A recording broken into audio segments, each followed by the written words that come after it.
चीखना चिल्लाना नहीं चाहिए। हो सकता है कि पाकिस्तान से ये बात आती हो कि भारत को जो है कन्वर्ट कर लेंगे गजवाए हिंद, पर गजवाए हिंद करने की जरूरत ही नहीं पड़ेगी। कुछ सालों के अंदर वैसे ही उनकी पॉपुलेशन बढ़ जाएगी। आज इंग्लैंड और लंदन की स्थितियां देखते हो, शरीयत का कानून लंदन में लग रहा है, ऑस्ट्रेलिया में स्थितियां खराब हो गई है, जर्मनी में खराब हो गई। ये बहुत अच्छी स्ट्रेटेजी है इस्लाम की कि वो अपने एक्सेस पॉपुलेशन को दूसरे देशों में डेमोक्रेसी की आड़ में बेच देता है, बाद में वहां पे शरीयत का कानून लगवा देता है, लेकिन अरब कंट्री के अंदर कोई भी रेफ्यूजी नहीं रखा जाता है।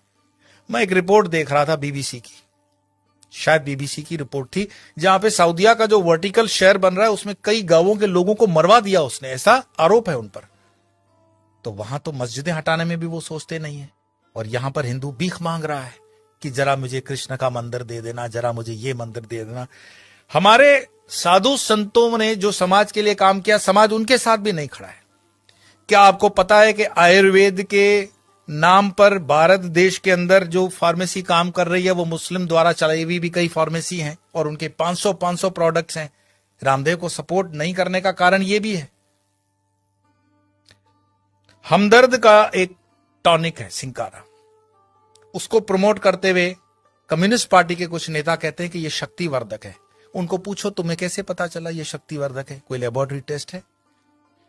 एलोपैथी के कंपैरिजन में जो रामदेव बाबा को कहा गया था कोरोना के कंपैरिजन में, वो चीजें सब पर लागू होनी चाहिए। क्या आपको पता है सोनू निगम जैसा कलाकार जो पिछले कई सालों से फिल्म इंडस्ट्री के अंदर बेहतरीन आवाज दे रहा है, उसने जब खुले से कहा कि इस अजान के कारण मुझे तकलीफ होती है, इंडस्ट्री में उसको काम मिलना कम हो गया, क्योंकि बॉलीवुड की इंडस्ट्री आज भी इस्लामिक फंडामेंटलिस्टों द्वारा डोमिनेट है। मैं आपको और बता दूं, जिन दिनों शाहरुख खान, सलमान खान, आमिर खान स्ट्रगल कर रहे थे, गोविंदा सुपरस्टार था, और गोविंदा को नीचे करने के लिए उसकी जोड़ी में चलने वाली करिश्मा कपूर को आमिर खान के साथ एक फिल्म दे दी जाती है परदेसी। गोविंदा की जोड़ी को तोड़ा जाता है और उसके बाद उदय होता है सलमान खान, आमिर खान और शाहरुख खान का समय, क्योंकि इंडस्ट्री डोमिनेटेड है इस्लामिक लॉबी द्वारा। ऐसे कई मैं आपको उदाहरण दे सकता हूं, लेकिन मुख्य बात क्या है? क्या हमारे हिंदुस्तान में सारे मुसलमान खराब हैं? यह कहने का अर्थ नहीं है। हमारे हिंदुस्तान के अंदर आजम जी, प्रेम जी जैसे भी इंडस्ट्रियलिस्ट हैं विप्रो के, उन पर आरोप भले लगे कि वो मुसलमानों के हितों की ज्यादा सोचते हैं, हिंदुओं की नहीं, पर मैं इस पे नहीं जाऊंगा। परंतु यहां मुसलमान न सिर्फ बढ़ रहे हैं, सुख संपन्नता के साथ बढ़ रहे हैं, ऐसा उस रिपोर्ट में कहा गया है। तो दुखी कौन हो रहा है? दुखी हो रहा है हिंदू। हिंदू क्यों दुखी हो रहा है? क्योंकि वो कर्महीन होकर के जीना चाहता है और बेवजह की फालतू चीजों में वो अटका हुआ है। अपनी ना तो वो स्किल को डेवलप कर पा रहा है और अपने हर छोटे छोटे उद्योग को छोड़ता जा रहा है।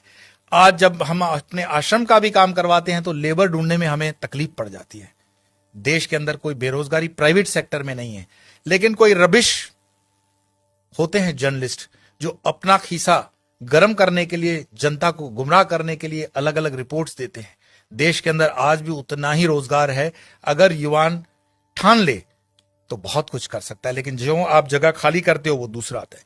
गुजरात के हाईवेज पे एक पूरी होटल्स की चेन है, वो चेन चलाते हैं चेलियास कम्युनिटी के लोग। चेलियास मुस्लिम कम्युनिटी है और उनकी इतनी यूनियन होती है कि उसमें दूसरा कोई होटल नहीं खोल सकता हिंदू। मैं पूरे गुजरात हाईवे की बात कर रहा हूं, नेशनल हाईवे नंबर 8।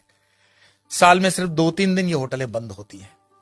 आपकी ताकत नहीं है कि इस इलाके में कुछ काम कर सको, और उनके होटलों के नाम जो रखे जाते हैं इतने मिसगाइडिंग होते हैं कि आपको पता भी न पड़े कि ये हिंदू की है कि मुस्लिम की है। होटल का नाम होता है भारत, नव Gujarat, Tulsi, Kabir, Jai Hind, Sarvodaya, dine in, dine out. किसको पता पड़ रहा है ये इस्लामिक माइंडसेट की होटल है? लेकिन सारे ट्रक ड्राइवर जानते हैं ये अपने वाले की है। लेकिन हिंदू को इतना बुद्धि नहीं होता कि ये किस होटल में जा रहा है, क्या खा रहा है, क्योंकि जीवन भर हमने हलाल खाने के लिए ही ठेका ले रखा है। हिंदू को इतना स्वाभिमान नहीं है कि वो कह दे कि जो मैं खान पान खाता हूं तो मेरे प्रोडक्ट पर तुम लोग सात्विक, राजसिक या तामसिक का लेबल लगाओ। भाई सात्विक है तो उसको ऑरेंज कर दो, राजसिक है तो उसको लाल कर दो, तामसिक है तो उसको काला कर दो, वेजिटेरियन का ग्रीन तो है ही। हर चीज पे हलाल लगा हुआ है और हलाल का तुम्हें मलाल भी नहीं है। तो कितने भी तुम प्याज लहसुन को मत खाओ, लेकिन ये हलाल खाते हुए तुम्हारे बच्चे जो हैं क्या बन रहे हैं? ये जिहाद करने की जरूरत पड़ेगी नहीं उनको। ये साधु संतों को भी सोचना पड़ेगा कि तुम शेर को भी घास खिलाओगे, गाय को भी घास खिलाओगे, क्षत्रियों को भी घास खिलाओगे और ब्राह्मणों को भी घास खिलाओगे। हमने खान पान को बदल करके पूरे डीएनए सिस्टम को बदलने का पाप किया है, और जब इस पाप की हम ठीक से बैलेंस नहीं करते हैं तब तक इस पॉपुलेशन को ठीक करना बड़ा मुश्किल होगा। एक इंसान, ये वीडियो समाप्त करने से पहले मैं बता रहा हूं, एक इंसान जिसने अलीगढ़ मुस्लिम यूनिवर्सिटी का स्थापना किया था, सर सैयद, उसने सिर्फ ख्वाब देखा था पाकिस्तान बनाने का, कि एक ऐसा देश बन सकता है। एक टाइपराइटर और एक इंसान जिन्ना, जिसने देश बनाकर दिखा दिया, और यह चीज इतिहास के अंदर दर्ज है। क्या पता ओवैसी जो कह रहा हो उसको हम सीरियसली नहीं ले रहे हैं। अगर शाहबानू केस कोर्ट का इधर उधर हो सकता है तो राम मंदिर का केस भी राहुल गांधी तो बोले थे कि हम कर देंगे, ऐसा उन पर आरोप है, प्रमोद जी ने लगाया था। हिंदुओं को जागना पड़ेगा। कोई शंकराचार्य फिर से आए ना आए इसकी कोई गारंटी नहीं है। शंकराचार्य जी की जयंती जन मनाने से सिर्फ इतना ही मैसेज मिलता है, उत्तिष्ठ जागृत प्राप्य वरानी बत, उठो जागो, अपनी जवाबदारी लो। कब तक दूसरों के कंधों पे रहोगे कि ये तुम्हारी जवाबदारी लेगा? और धर्म का काम चेतना जगाना है।